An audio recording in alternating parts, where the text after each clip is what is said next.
Nah, peredaran di Aceh ini memang kita lihat itu adalah bagian daripada setelah mereka pergi dari luar Aceh. Nah, mereka keluar dari Aceh menggunakan di luar sana, terus balik ke sini karena di sini kan tidak ada tempat-tempat yang bisa mereka gunakan secara gampang ya.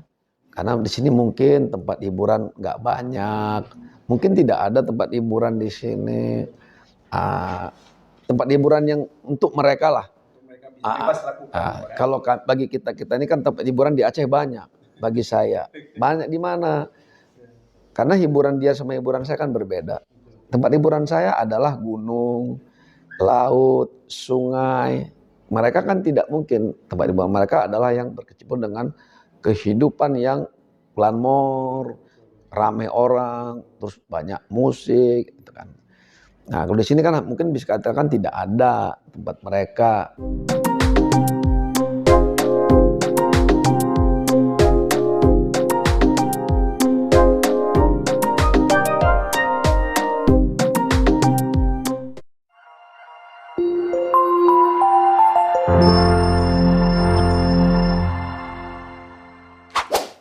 Selamat menonton dan jangan lupa di-subscribe ya. Bismillahirrahmanirrahim. Assalamualaikum warahmatullahi wabarakatuh. Alhamdulillah, puji syukur kepada Allah dan selawat kepada Nabi besar Muhammad sallallahu alaihi wasallam. Pemirsa kajian Serambi yang dirahmati Allah, alhamdulillah hari ini kita berjumpa kembali dalam suasana yang insya Allah diberkahi oleh Allah dan insya Allah juga kurnia dan hidayah Allah terus menyertai kita. Nah, pemirsa sekalian, pada kesempatan ini kita kembali membahas sesuatu masalah yang luar biasa terjadi di Indonesia. Bahkan hari ini kita khusus akan membahasnya di Aceh, yaitu mungkin semua kita tahu, yaitu adalah masalah narkoba. Yang mana narkoba ini di Aceh sudah sangat meresahkan masyarakat, sudah sangat banyak korban yang jatuh. Ya, baik pemirsa, pada kesempatan ini di studio telah hadir narasumber kita yang luar biasa, yaitu Bapak Brigjen Pol Marzuki Ali Basha MM. Beliau adalah Kepala BNN Badan Narkotika Nasional Provinsi Aceh. Dan pada kesempatan ini kita akan banyak berdiskusi, kita akan berdiskusi santai mengenai narkoba khususnya di Aceh. Assalamualaikum Pak. Waalaikumsalam. Gimana Pak, sehat Pak ya? Alhamdulillah. Baik Pak, mungkin ini mengganggu waktu Bapak sedikit Pak, untuk kita diskusi-diskusi santai tentang seputar narkoba Pak. Kira-kira Pak, Bapak udah berapa lama di BNN ini Pak beraktivitas, atau memang sudah lama atau baru atau bagaimana Pak? Alhamdulillah. Assalamualaikum warahmatullahi wabarakatuh. Pemirsa Serambi ya. Serambi, kami sebagai Kepala BNN Provinsi Aceh ini mungkin bulan depan genap 1 tahun lah ya. 1 tahun. Dan sebelumnya kami juga Kepala BNN Provinsi Gorontalo. Saya adalah seorang polisi yang masih aktif, yang dipercayakan sekarang memimpin di narkotika Banda Aceh. Jadi sebagai pengalaman kita di Polri, di dalam ilmu penyidikan, sebagai ilmu reserse, juga di dalam hal menangani perkara-perkara pidana, tidak terlepas dari ilmu yang kita miliki ya. Sehingga kami juga di sini dipercaya dan beberapa kali juga melakukan kegiatan pemberantasan narkotika. Itu jadi secara garis besarnya pengalaman bisalah kita berkecimpung di narkotika ini. Gitu. Ya Pak, berarti bukan hal baru bagi Bapak dunia narkotika ini untuk pemberantasan Pak ya. Ternyata sudah juga pernah menjadi Kepala BNN di Gorontalo Pak ya. Mungkin Pak, Bapak sudah hampir setahun di sini, tentu kan sudah banyak informasi tentang peredaran narkoba di Aceh ini Pak. Yang Bapak lihat sendiri di Aceh ini, seperti apa peredaran narkoba itu ataupun perkembangan narkoba itu di Aceh itu seperti apa Pak? Mungkin dari tahun ke tahun yang Bapak ketahui Pak. Jadi kita pertama bicara data dulu lah ya. Bicara data, yang dihasilkan oleh Badan Statistik atau juga dilakukan oleh BRIN, memang setahun terakhir ini yang terpapar narkotika itu memang menurun dibandingkan tahun-tahun sebelumnya. Tahun sebelumnya itu yang terpapar itu 1,9% dari 5,2 juta. Nah sekarang turun jadi 1,7%. Jadi bisa kita katakan hampir 90.000 orang yang terpapar narkotika gitu ya. Adapun variasinya memang lebih banyak yang kena itu adalah usia produktif. Nah, dari 80% dari 90.000 itu 80%-nya itu dimulai dari pemakaian ganja. Nah, Ini terbesar, terbesar. Jadi memulai. Bukan terbesar. Jadi memulai. Dia mengenal narkotika itu pertama dari ganja. Nah, di Aceh ini seperti itu. Nah, bagaimana kita mensiasati itu kalau ganja adalah awal dia menggunakan narkotika. 20%-nya baru sabu, ekstasi. Nah, peredaran di Aceh ini memang kita lihat itu adalah bagian daripada setelah mereka pergi dari luar Aceh. Nah, mereka keluar dari Aceh menggunakan di luar sana, terus balik ke sini karena di sini kan tidak ada tempat-tempat yang bisa mereka gunakan secara gampang ya. Karena di sini mungkin tempat hiburan nggak banyak, mungkin tidak ada tempat hiburan di sini. Tempat hiburan yang untuk mereka lah. Kalau bagi kita ini kan tempat hiburan di Aceh banyak. Bagi saya banyak di mana? Karena hiburan dia sama hiburan saya kan berbeda. Tempat hiburan saya adalah gunung, laut, sungai. Mereka kan tidak mungkin. Tempat hiburan mereka adalah yang berkecimpung dengan kehidupan yang glamor, rame orang, terus banyak musik, gitu kan. Nah, kalau di sini kan mungkin bisa katakan tidak ada tempat mereka, tapi juga mereka bisa menggunakan tempat-tempat yang lain. Sehingga peredaran yang ada di Aceh ini tidak sporadis, tidak besar, tapi ada dan menyebar di beberapa tempat, tapi tidak semua. Itu udah kita mapping, hanya beberapa bagian saja. Terus peredaran narkotika yang ada di Provinsi Aceh ini memang dikendalikan dari Medan, gitu. Bukan murni dari Medan, karena pelaku-pelakunya itu hasil kita penangkapan, mapping itu memang masuknya dari Medan. Nah, kenapa? Ini namanya organisasi, ini namanya mafia, mengelola bisnis. Nah, jadi titiknya di mana dibuatnya? Kalau dibuat di Aceh mungkin titik peredarannya mungkin ketangkap selalu, gitu. Makanya titiknya di luar Aceh.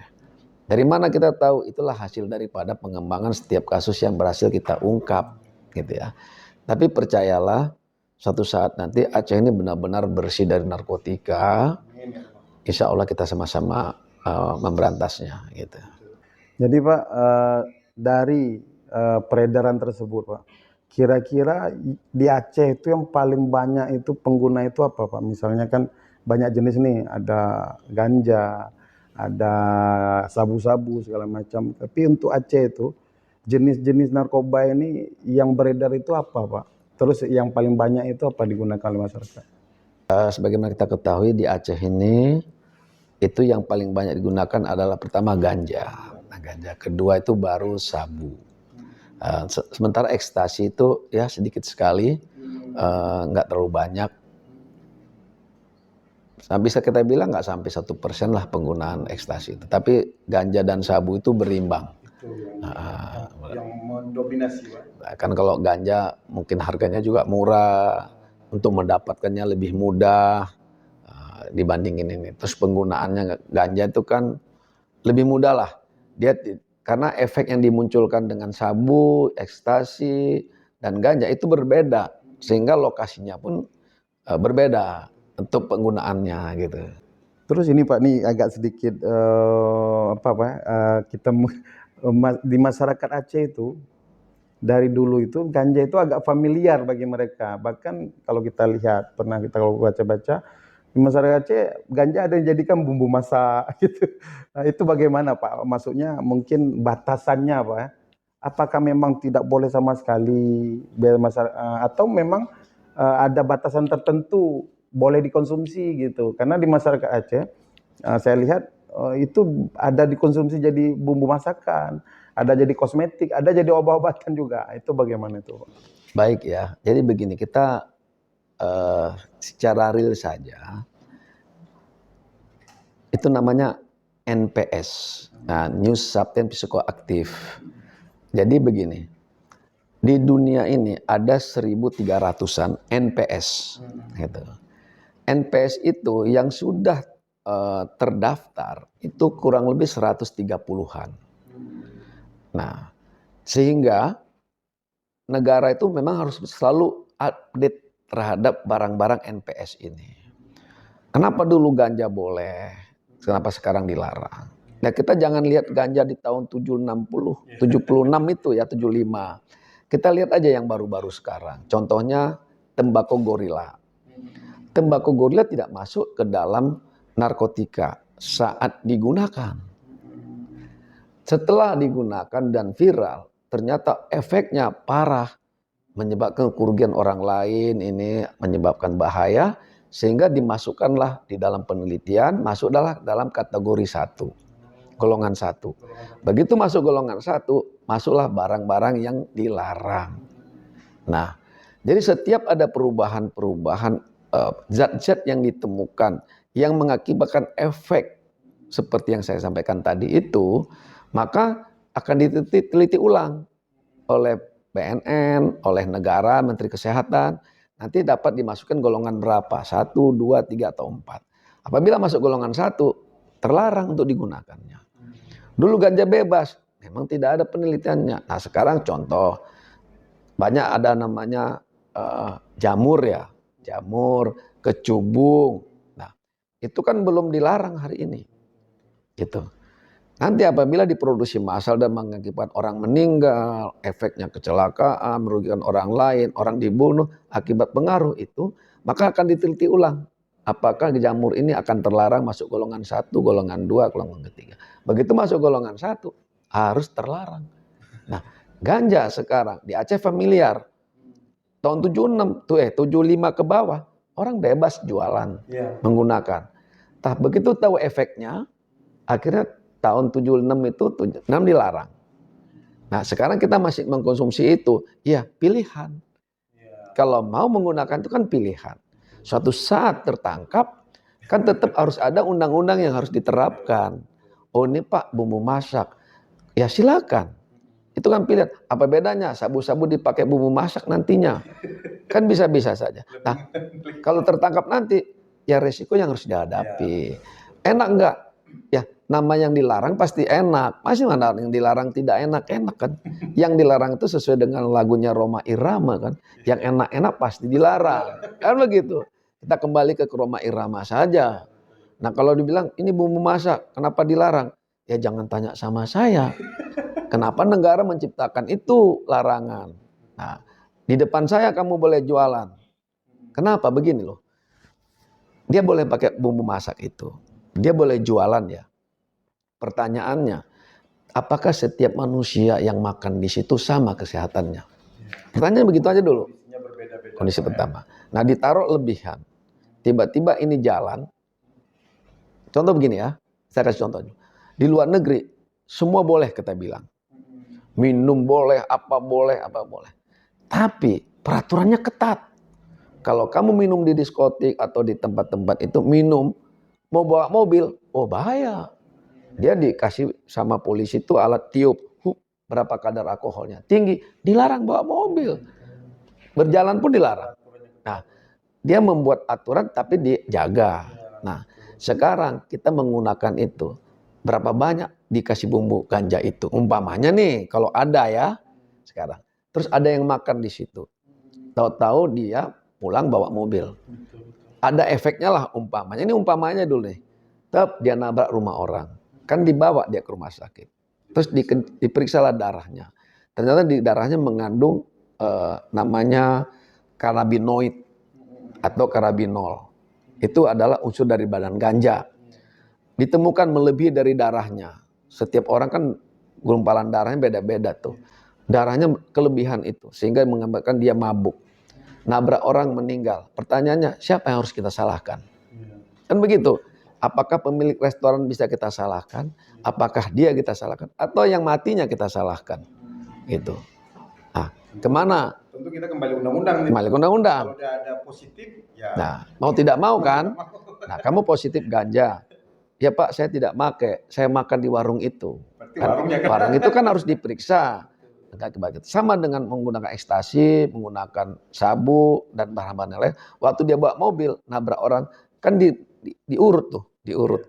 Nah, sekarang sudah ada belum contohnya? Belum, ya kan? Makanya jangan, karena setiap orang tidak sama kesehatannya.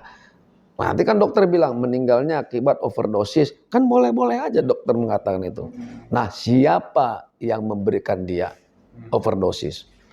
Kita kembali, makanya saya katakan, ya silakan aja, itu pilihan Anda menggunakan bumbu masak itu. Tapi begitu ada orang meninggal, pasti Siap tanggung jawab. ya, tanggung jawab. Berarti kamu, Pak saya menggunakan sedikit aja, sedikitnya. Memang ada peraturan MUI, peraturan MUI itu di Aceh. Terus ada peraturan dari Konun, itu udah dimasukin kategori ganja itu adalah barang haram. Ya. Nah jangan ditawar lagi, jangan dipatwah lagi yang lain-lain. MUI loh yang membuat itu haram ganja itu. Nah sekarang kita gunakan, ya haramnya aja sudah kena kan, tahu-tahu ada korbannya, mau tidak mau.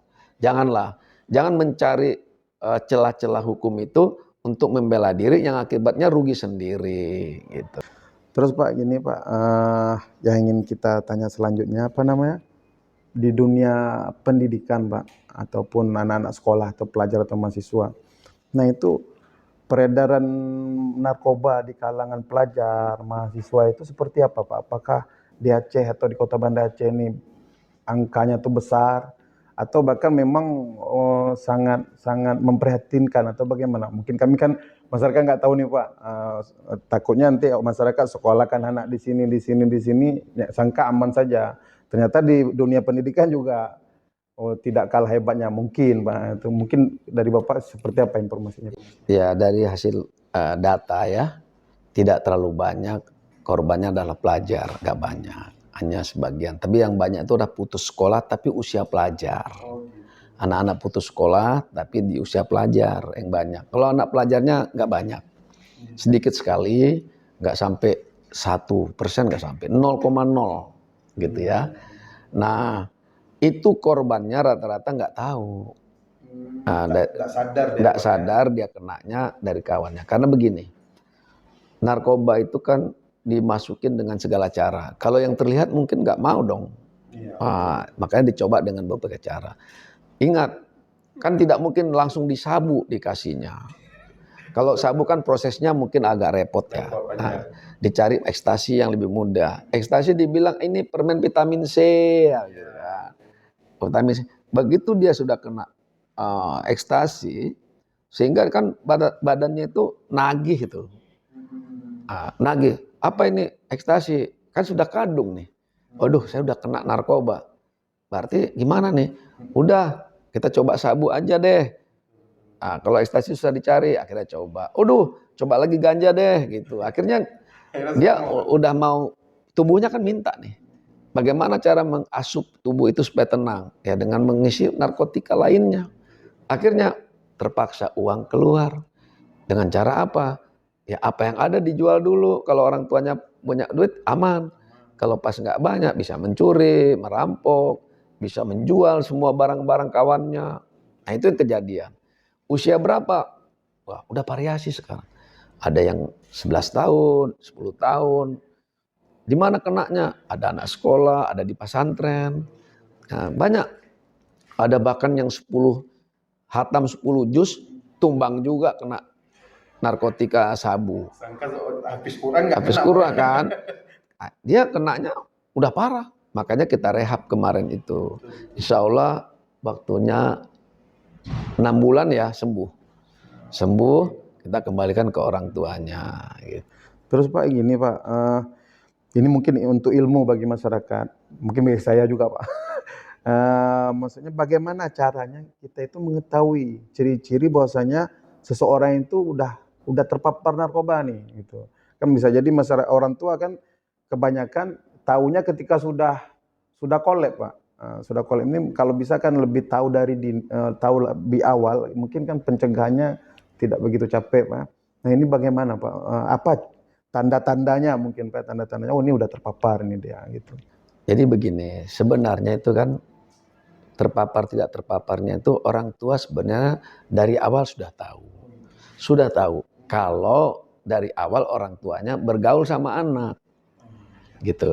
Nah, kalau anak dibesarkan hanya dengan dilepas aja, ya kan? Kasih fasilitas. Kasih fasilitas saja, ya kita nggak bisa ngikuti perkembangan anak. Coba makan sering bareng di meja, kan bisa lihat orang tuanya. Pertama itu kan ciri-ciri khususnya aja lah, yang paling enak. Pertama, anak ini itu pasti pertama nggak bisa tidur.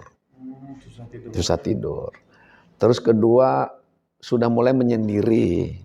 Nah, itu dari ini aja, gelagat-gelagat aja. Belum dilihat dari postur tubuh atau mata atau kegiatan.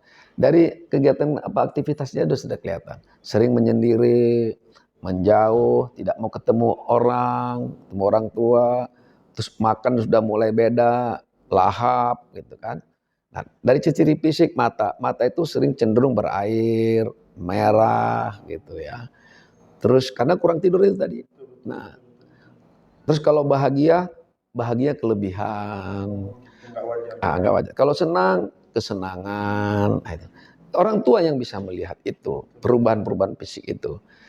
Nah, kalau sudah melihat anak ini perubahan begini, berarti dia sudah mulai banyak nih. Nah, kalau pertama nyoba, orang tua juga tahu. Kalau tidur lama, kalau nggak tidur lama gitu.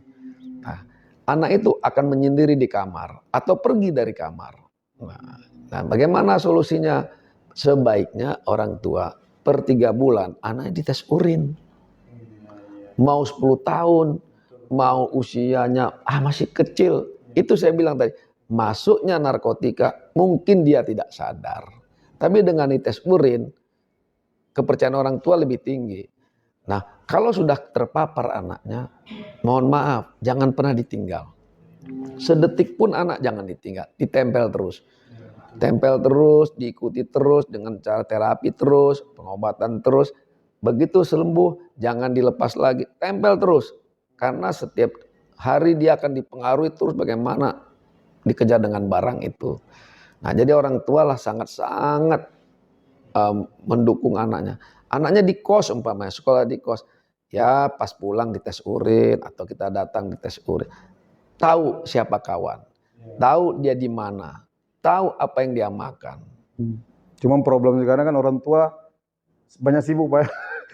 Pergi pagi pulang sore sehingga anak tidak tahu bagaimana. Inilah masalah sekarang Pak. Boleh sibuk tapi kan pemeriksaan kesehatan anak penting. Coba aja sesibuk-sibuk orang tua. Ada 1 hari yang kosong. Silakan aja tes urin. Kalau anaknya nolak, sudah harus didalami. Nanti kita koordinasi dengan BNN, koordinasi dengan polisi, koordinasi dengan puskesmas yang ada IPWL-nya untuk dia lakukan rehab, pengobatan. Kalau orang tuanya malu, koordinasi dulu, pasti nggak ditangkap sih. Kalau ke BNN tidak akan ditangkap kalau lapor itu. Sudah itu kita adakan asesmen, kalau orang tuanya malu di kotanya, kita pindahkan ke kota lain. Mungkin bahkan ketika masyarakat tahu nih apakah orang anak dia atau mungkin tetangga, dia tahu ini pemakai ataupun apalah. Ini kalau mereka ingin melapor ke BNN gitu Pak, itu mekanismenya seperti apa tuh Pak? Apakah mereka harus datang ke sini? Kan masyarakat kita kalau datang begitu biasanya kan agak ribet, malas ribet. Mekanismenya kalau ada masyarakat mengetahui ini apakah pemakai atau pengedar di lingkungan mereka ingin melapor nih ke BNN, itu seperti apa mekanismenya? Ini cerita aja agak panjang nih. Kita sikapin jadi begini, kalau kita melapor, itu negara sudah mempersiapkan fasilitas. Ada 60 namanya IPWL. Adanya di puskesmas-puskesmas, di BNN, di Polda, rumah sakit Polda, IPWL, instansi penerima wajib lapor. Nah, nanti di asesmen kemana, hasilnya apa, baru nanti di treatment, ya, di treatment. Nah, orang tua yang anaknya terpapar atau keluarga anak yang terpapar, itu rata-rata tidak pernah mau ke BNN. Maunya apa? Maunya ke puskesmas. Dilaporkan bahwa anaknya terjadi gangguan jiwa. Tidak dilaporkan narkoba, sehingga di puskesmas datanya kosong. Yang ada gangguan jiwa. Makanya kalau kita datang ke puskesmas, tanya, Bu, coba cek daftar sakit gangguan jiwa. Banyak. Kita tanya dalam pendalaman, ini sakit jiwa kenapa? Turunan, tekanan ekonomi, frustasi atau sekolah atau apa? Gak bisa saya jawab, Pak. Karena rata-rata tidak datang orangnya. Jadi datang dia, keluarga. Pak, Bu dokter, anak saya ngamuk-ngamuk di rumah, pecahin piring, pecahin ini. Usia berapa? 18 tahun, 16 tahun. Oh gitu, ciri-cirinya bagaimana? Gini. Langsung dikasih obat. Dikasih obat penenang. Dapatlah umpamanya untuk 3 hari. Kan nggak bayar. Nah, digunakan. Tenang 3 hari. Ngamuk lagi nanti datang. Nah, ada puskesmas. Udah gini, dirujuk ke rumah sakit jiwa. Sehingga nggak ketemu penyebab jiwanya ini. Karena setiap pengguna narkotika yang sudah parah itu gangguan jiwa. Jadi dianggap keluarganya gangguan jiwa. Kedua, orang tua tidak mau juga melaporkan narkoba. Gitu. Mungkin takut ditangkap, takut ini. Nah, padahal mapping itu sangat penting. Datang aja puskesmas, anak saya ngamuk-ngamuk. Kayaknya anak saya memang korban narkotika. Baru dirawatnya betul. Nah, oke. Kayaknya anak saya sakit jiwa. Memang disembunyikan. Disembunyikan. Kalau saya, ini mungkin benar atau tidak, saya nggak tahu. Kalau melaporkan sakit jiwa, itu ditanggung BPJS obatnya.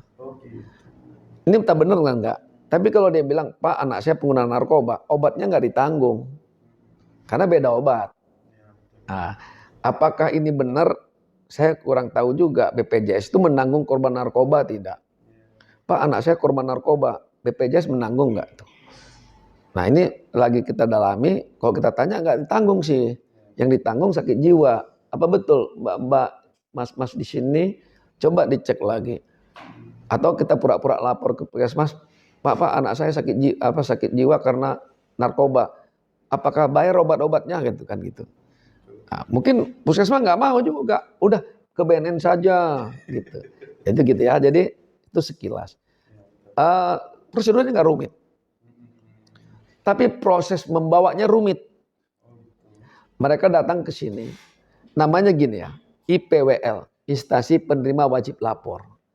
Kami kan nerima orang yang wajib lapor. Itu. Bukan kami tangkap. Bapaknya, ibunya datang ke sini. Pak, ini anak saya sudah ngamuk-ngamuk di rumah, udah pecah ini. Lah kami harus nangkap. Kan terima lapor harusnya. Dan hampir rata-rata yang melaporkan ke sini kami tangkap. Sehingga prosedurnya kami yang repot. Harusnya dia bawa ke kami terima, kami asesmen, baru kita kirim ke rumah sakit. Ini kadang-kadang, Pak, kami aja nggak berani tangkap. Berarti kita harus turun jadi. Iya, datang orang tuanya ke sini, Pak, kami mau dibunuh semua ini, tolonglah ditangkap. Waduh, di mana tempatnya? Di Nagan Raya. Oke, kita datanglah ke Nagan, kita tangkap. Hampir kita dibacokkan. Nah, untung kita menggunakan kekerasan sedikit, kita piting, kita bawa ke sini, kita borgol, memang sudah masuk kategori sakit jiwa.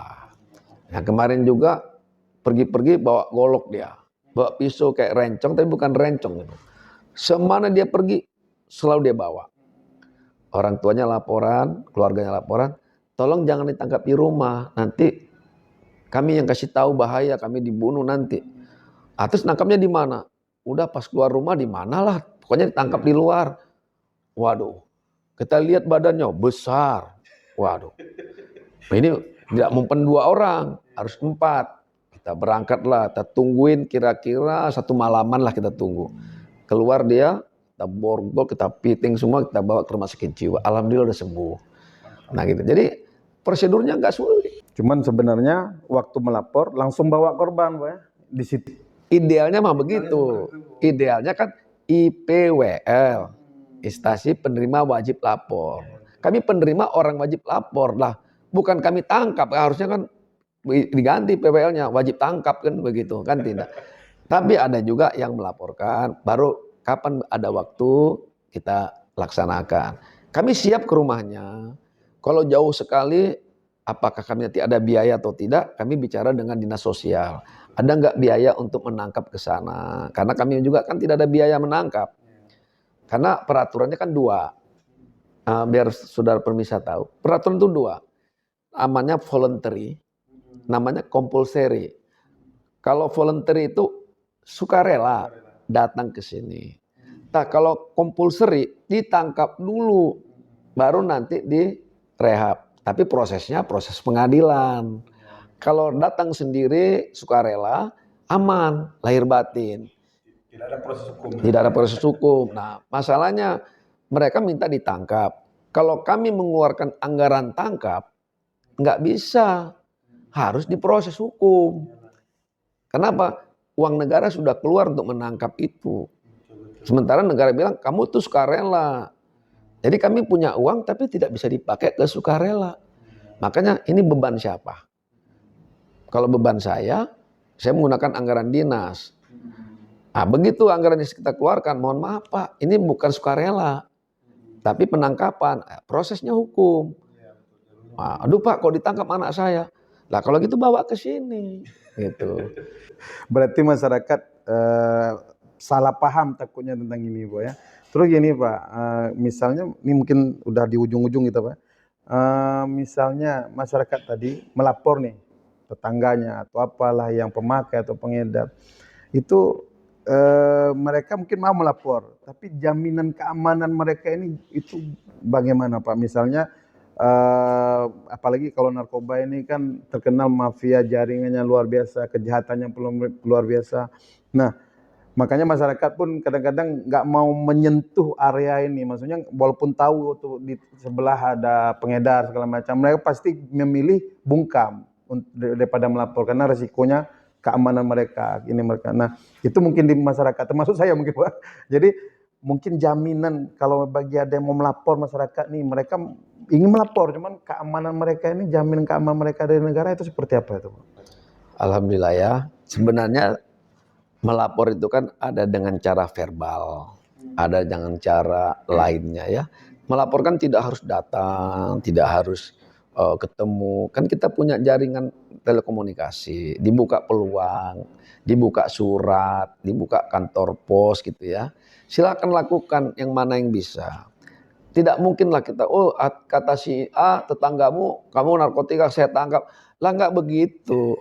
Kita kan tetap mengamankan orang, ya kan? Mengamankan informasi. Nggak mungkin kita buka. Dan yang sekarang begini, tujuan dia melapor untuk ditangkap atau untuk disembuhkan. Kalau dibilang Pak di sebelah saya itu ada korban narkotika kayaknya udah parah, mungkin bisa disembuhkan Pak. Nah keluarganya kita ajak, benar anakmu korban ini, mari kita obati gitu kan. Kalau kita disuruh tangkap kan tadi beda. Makanya kadang-kadang masyarakat bilang Pak tangkaplah. Uangnya nggak ada kami untuk nangkap ke sana. Kalau dekat ya kami rela aja. Tapi kok jauh-jauh kan biaya itu tidak dibebankan kepada kami harusnya. Tapi kadang-kadang juga beban itu jatuh ke kami. Tapi ya masuk akal lah. Cuman segitu cukup lah. Nah kalau jauh-jauh sampai ke Singkil harus kita tangkap. Itu kan biaya transportasi besar. Kami ngambil dari mana? Kita punya mobil dinas, tapi kan bensinnya nggak dinas. Gitu. Makanya kadang-kadang gimana baiknya? Udah kata boleh ya ditangkap di sana, dibawa ke sini boleh nggak sama BNN sana gitu. Jadi kita koordinasinya sama-sama baik. Nah ini masyarakat ini kadang-kadang tidak mau koordinasi, hanya mengeluh kekurangan, tapi tidak pernah membicarakan apa ke depannya. Mari sama-sama. Aman, tidak akan dibocorkan, tidak mungkin dibuka ke publish, nggak mungkin lah kita nih. Nah, Ya mungkin itu masyarakat pemirsa sekalian. Jadi kalau ada tetangga apa saja yang mungkin perlu kita bantu untuk kita laporkan, jangan ragu-ragu Pak ya. Jangan ragu-ragu, insya Allah sangat dirahasiakan data kita semuanya dan mungkin prosedurnya harus kita lalui. Mungkin terakhir nih Pak untuk penutup Pak di perjumpaan kita ini. Mungkin Bapak ada pesan Pak, pesan dan untuk masyarakat untuk khususnya masyarakat Aceh, masalah narkoba ini seperti apa sebenarnya dan bagaimana masyarakat harus menjaga dirinya segala macamnya. Mungkin pesan dari ini berharga sekali pesannya, pesan dari Kepala BNN Aceh Pak ya untuk masyarakat Aceh. Silakan Pak. Alhamdulillah saudara pemirsa, untuk menghindari kita narkotika, pertama pilihlah kawan yang jelas pergaulannya, di mana mainnya, jam berapa mainnya, di mana lokasi mainnya tuh. Yang kedua, tidak makan minum yang ditawarkan kira-kira kepada kawan yang baru ketemu udah akrab, teman yang ngasih duit, itu jangan. Yakin aja lah, makanlah yang makan kita yakinkan. Dikasih obat, umpamanya ini vitamin, jangan langsung ditelen gitu kan. Kalau nggak enak bergaul, terima dulu, bawa ke tempat, difoto, dilihat, di Google. Anak-anak sekarang kan kalau handphone saya rasa bisa dikatakan 10 orang itu 9 pemilik handphone ya kan. Jadi bisa begitu dikasih obat, coba nih obat apa, bisa kita lihat. Obat lambang ini obat apa sih? Muncul nanti itu. Kalau ada lambang F gitu kan, lihat gitu. Oh kurang yakin, namanya dikasih vitamin jangan dikasih ini. Kalau tidak pernah tahu apa itu, ya itu. Terus hindari pergaulan yang tidak kenal dan jangan coba semua apa yang diberikan. Walaupun itu enak, jangan. Karena sekarang ini mereka tetap haus mencari korban. Usia berapa? Usia produktif. Kenapa dicari usia produktif?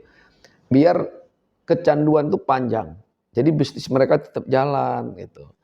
Kalau dicari yang umur 60, istilahnya kalau kita jual 60 kan aduh sedikit lagi nih kan begitu. Walaupun umur milik Allah kan. Tapi kan kalkulasi bisnis kan nggak begitu. Kalau dicari usia 10 tahun, 15 tahun, minimal 20 tahun dia pakai. Nah, bisnis kita tetap 20 tahun jalan. Nah ini, jadi yang dikejar sekarang siapa? Anak-anak yang kurang pengetahuan, kurang pergaulan, kurang informasi, kurang kasih sayang. Akhirnya begitu ya. Jadi pesan saya, pilihlah kawan yang benar-benar tahu karakternya, kerjanya, tempat mainnya, keluarganya penting. Jangan bangga banyak kawan. Nah, lebih bagus sedikit kawan tapi selamat badan gitu ya. Terus begitu lihat orang udah ngomongnya terlalu banyak, ngocehnya banyak, ini waspada. Terus ada yang desek-desek ini. Ada yang suka ngajak, ayo kita pesta yuk, pesta di Medan ini. Loh, kok dia ngajak-ngajak pesta sementara dia nggak punya. Nah, tapi di bekal dia tuh ada duit. Siapa? Bandar. Ya. Jadi itu pesan. Ini mungkin bukan pesan sepengetahuan saja. Pelaku-pelaku narkotika ini itu sekarang mengincar anak-anak sekolah. Itu anak-anak yang pinter. Dideketin anak-anak pinter, itu dibiayai. Ah, kamu pinter ya, dikasih makan, dikasih duit. Terus kapan kamu ulang tahun, nanti pestanya dari saya, biayanya. Diajak kawannya itu pesta. Tapi kamu undang kawan-kawanmu yang kamu kenal tuh kamu undang semua. Nah di pesta itulah karena merasa pintar, terus dibayar sama orang, mereka bikin pesta, dia nggak ngerti pesta itu udah diisi apa. Enak kan, besok ngajak lagi pesta lagi yuk, bikin lagi. Begitu udah 3-4 kali, anak ini udah nagih, baru masuk bisnis itu. Nah, datang ke keluarganya, Bu anak ibu udah kena, mau saya laporkan atau beli bahan saya? Mau orang tua terpengaruh. Ya sudahlah, kalau nggak saya laporkan ditangkap katanya. Padahal dia adalah korban, karena ketidaktahuan orang tua juga. Ini ya, akhirnya pilih-pilihlah kawan, itu pesan kami. Dan jangan bangga menjadi pecandu narkoba. Yang jelas pecandu narkoba membuat Anda miskin. Tidak pernah pecandu narkoba kaya, nggak pernah. Miskin mah iya. Habis atau orang tua. Jadi bisnisnya jual beli. Tapi sementara jual terus, beli nggak pernah. Nah, itu hati-hati. Ya itu aja harapan kami. Apalagi di Aceh ini wilayah syariat Islamnya kuat. Itu berlaku juga dalam pergaulan, dalam hukum syariat.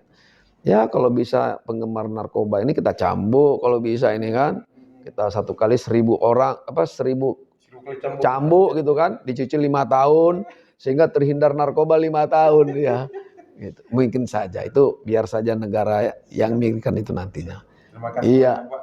Kasih banyak Mas Dede. Terima kasih banyak Pak atas pesannya, atas ilmunya, sharing-sharing informasinya Pak. Baik pemirsa sekalian, itulah diskusi kita pada hari ini, yang mana yang perlu kita ambil pelajaran, apapun ceritanya, jangan pernah dekat-dekat yang namanya narkoba.